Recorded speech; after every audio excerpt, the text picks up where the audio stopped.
Welcome to Salim समी channel. मैं हूं आपका एस्ट्रोलॉजर सलीम समी। अस्सलाम वालेकुम।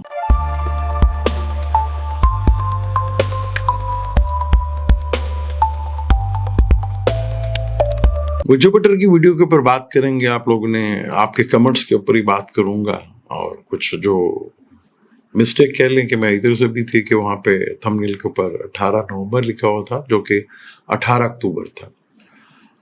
ये वीडियो में आपने कहा कि जी मैं थोड़ा सा बहुत लाउडली बोला हूँ या चीख कर बोला हूँ या तेज बोला हूँ। ये ट्रांजिट बड़ा इंपॉर्टेंट था, तो मैं चाहता था कि ये ट्रांजिट मैं फुल एनर्जी के साथ बात करूँ, आपके साथ फुल एनर्जी के साथ बात करूँ, क्योंकि बड़ा इंपॉर्टेंट ट्रांजिट है। क्योंकि जुपिटर हो गया, सैटर्न हो गया, राहु और केतु हो गया, इज अ मेन ट्रांजिट जो हमारी लाइफ में बहुत ज्यादा इम्पैक्ट डालते हैं। ये वो 4 प्लेनेट हैं जो हमारी जिंदगियों में एक बड़ा चेंज लेकर आते हैं।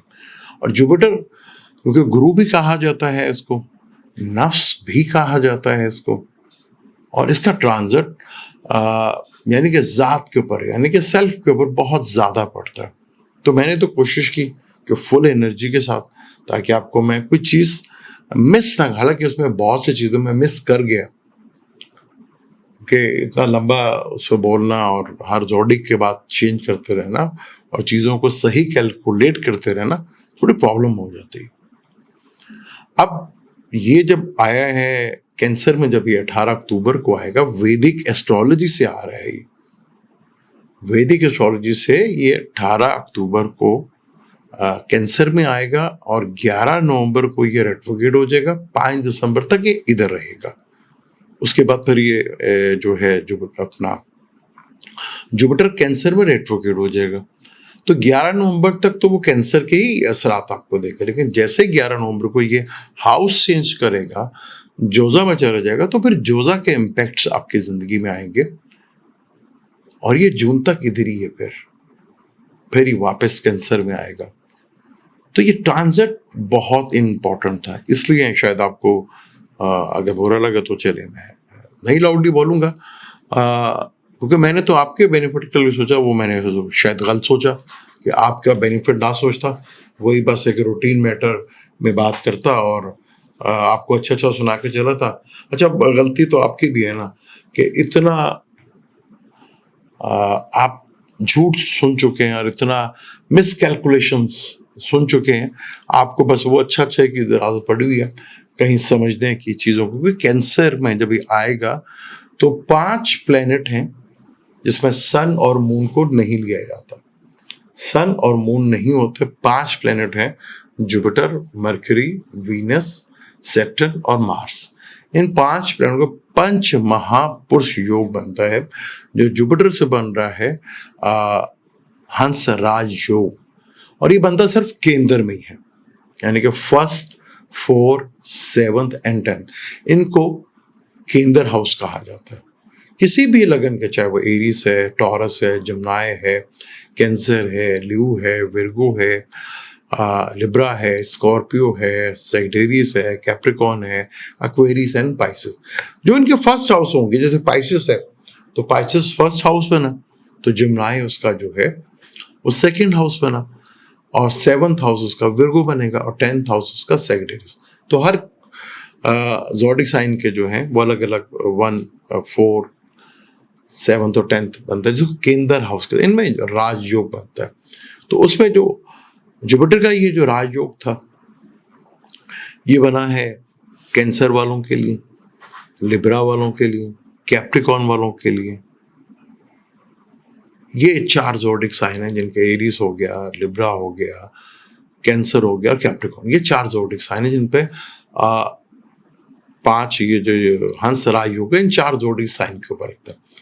हालांकि इसमें भी मैंने डिटेल के साथ बताया कि कैप्रिकॉर्न और लिब्रा लगन का ये मेलिफिक प्लेनेट है, क्योंकि ये कैप्रिकॉर्न का तो 12th हाउस का मालिक है, 7th हाउस में है। 12th हाउस का मालिक जो है वो तलाक के लिए तो बुरा है भाई, शादी के लिए बुरा है, पार्टनरशिप के लिए बुरा है। 12वें घर का मालिक, 12वें घर के मालिक को डिवोर्स का कारक भी कहा जाता है। लेकिन कुछ जगह पे उसके बेनिफिट, क्योंकि जहाँ जुपिटर देखता है उसके बेनिफिट बहुत ज़्यादा मिलते हैं, जहाँ बैठता है वो वहाँ पे थोड़ा सा प्रॉब्लमेटिक जरूर दिखता है। अब वो एक भाई साहब कह रहे थे कि जी मैंने कैप्रिकॉर्न का नहीं बताया। पहले 4 ज़ोडिक साइन में तीसरे नंबर पे जो साइन था कैंसर के बाद लिब्रा आया, लिब्रा के बाद कैप्रिकॉर्न आया, एरिस को तो हमने एंड पे लिया था। यानी पहले 4 जो ज़ोडिक साइन बताए थे उसमें कैप्रिकॉर्न शामिल था। पर यह कि आप को पता ही नहीं है कि योग क्या होते हैं, इसलिए आपको पता ही नहीं चला। तो कैप्रिकॉर्न की वीडियो तो भाई पहले 4 ज़ोडिक साइन में तीसरे नंबर पे जो ज़ोडिक हमने बोला है वो तो कैप्रिकॉर्न ही था। तो इसी तरह आप कभी डिटेल से देखेंगे तो चीजें आपको समझ में आना शुरू होंगी। अब ये ट्रांजिट बड़ा इंपॉर्टेंट था। इस ट्रांजिट की जो अहमियत है, इस ट्रांजिट में जो इंपॉर्टेंट है, तो बहुत ज्यादा अहमियत है। इसके ऊपर मैंने आपको डिटेल से एक वीडियो भी बनाई थी कि एक्चुअल प्लेनेट क्या करते हैं। उस तरफ खैर आपको वो जाता ही नहीं है। मैंने तो इसलिए फुल एनर्जी से बात की थी कि यहाँ पर आपको मैं कुछ बता सकूं, बेहतर से बेहतर बता सकूं। हाँ, लिब्रा लगन में ये 10th हाउस में आया है। लिब्रा लगन का 6ठे घर का, तीसरे घर का मालिक है, लेकिन जहां ये बैठा देख रहे तो वहां पे तो उसको बहुत अच्छे रिजल्ट उसको देगा।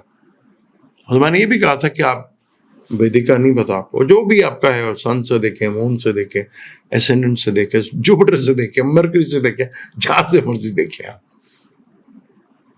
आप देखें, ठीक है।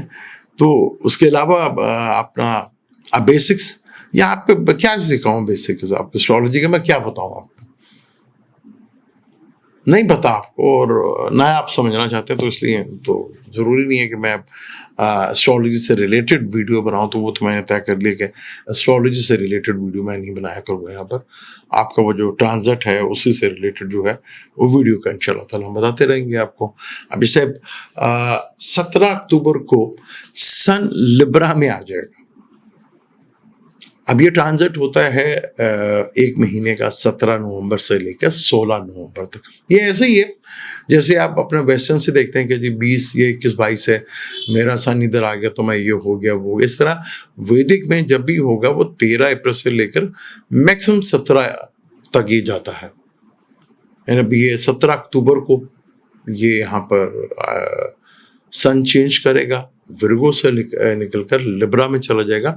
यहां ये डेबिलेटेड होगा, सन को यहां पर जवाल है। अब सन वेस्ट में आ गया, क्योंकि जहां वेस्ट कहलाएगा, क्योंकि वेस्ट का जो कारक है वो सैटर्न है। सैटर्न को वहां एग्जॉल्ट होता है, जहां सैटर्न को एग्जॉल्ट होता है वहां सन को डेबिलेटेड होता है, जवाल का होता है। और इसी तरह जहां सैटर्न को डेबिलिटेड होता है वहां सन को एग्जॉल्ट होता है, क्योंकि सैटर्न को अंधेरे का कारक माना जाता है। तो जुपिटर जो है वो उसके फलक के 2 घर है, एक सैजिटेरियस है, एक पाइसिस है, एक फायर एलिमेंट है और एक वाटर एलिमेंट है। आजकल ज्यादातर प्लेनेट जो है वो वाटर एलिमेंट पे आ रहे हैं, क्योंकि सन भी इधर आ जाएगा, 27 को मार्स भी इधर आ जाएगा, फिर मरकरी का भी ट्रांजिट है वो भी इधर आ जाएगा। तो चीजें तो बहुत तेजी के साथ चेंज हो रही। तो मैं तो कोशिश करता हूँ कि आपको सही ट्रांजिट पे जो है वो गुफ्तगू करके बता सकूं। वो मेरी कोशिश गलती थी कि मैंने आपको ज़्यादा एनर्जी से बता दिया। इंशाल्लाह ताला दोबारा आपको ऐसा मौका नहीं मिलेगा, मैं ज़्यादा एनर्जी नहीं लगाऊंगा और ज़्यादा बेहतर बताने की कोशिश भी नहीं करूँगा।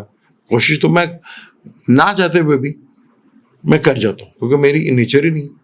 मैंने तो प्लैनेट को पढ़ना है, जब प्लैनेट को पढ़ने बैठता हूँ तो वो फिर यहाँ से भी देख, उधर से भी देख, इधर से भी देख, वो फिर अपने आप निकलता है। तो वो अगर मैं करना भी चाहूँ तो कर नहीं सकता। तो अगर कहीं मेरी से गलती हुई है तो मैं आपसे एक्सक्यूज कर लेता हूँ, ठीक है। मेरा तो कोशिश ये होती है कि आपको बताऊं। अब वो बार बार एक ये कैप्रिकॉर्न आप देखो तो सही वीडियो पूरी। अच्छा, फिर आप कैसे कह सकते हैं कि आप कैप्रिकॉर्न है? मेजोरिटी में 80 से 90% लोगों को तो अपने ज़ोडिक साइन का ही नहीं पता। मेजोरिटी में तो ये सूरत हाल है आप लोगों की। और फिर आप एक देख लेते हैं एरीज का, ठीक है। आप ये भी देखें, आपका कोई पार्टनर भी होगा, आपका कोई दोस्त भी होगा, आपका कोई कुलीग भी होगा, आपका कोई बेटा भी होगा, आपका कोई फ्रेंड भी होगा। तो उनसे क्या हालात आपके बन रहे, तो उसको भी देखा करें। तो इसलिए मैं कहता हूँ एक नहीं आप दो साइन जरूर देखा करें आप, ताकि आपको आइडिया हो कि क्या चीज़ें चल रही हैं। इसमें मैंने कोशिश की थी कि भरपूर आपको बेहतर से बेहतर जो है चीज़ें जो मैं रीड करता हूँ। कैप्रिकॉर्न पहले 4 ज़ोडिक साइन में है, वहाँ पे कैप्रिकॉर्न का हमने डिटेल से बताया था। थोड़ी स्ट्रगल करनी पड़ती है, टाइम लाइन पे जाके वहाँ पे बताना पड़ता है, तो इसलिए मैंने मना किया था। हालांकि मेरी टीम कहती है कि टाइम लाइन में हम दे दिया करें, मैं अगर थोड़ी इन्हें भी एफर्ट करने दो, अगर ये सुनना चाहते हैं तो एफर्ट भी तो थोड़ी करें, तो इसलिए मैं मना करता हूँ। लेकिन अगर हम टाइमलाइन देंगे तो इंशाल्लाह कुछ बेहतर अंदाज में बेहतर जगह पे कैलकुलेट करके देंगे, क्योंकि जुपिटर का ट्रांजिट बड़ा इंपॉर्टेंट है और ये वैदिक एस्ट्रोलॉजी से हो रहा है 18 अक्टूबर को। अब कुछ लोग कह रहे हैं कि जुलाई में भी हुआ, फिर जुलाई में हुआ तो फिर 18 अक्टूबर को क्या हो रहा है?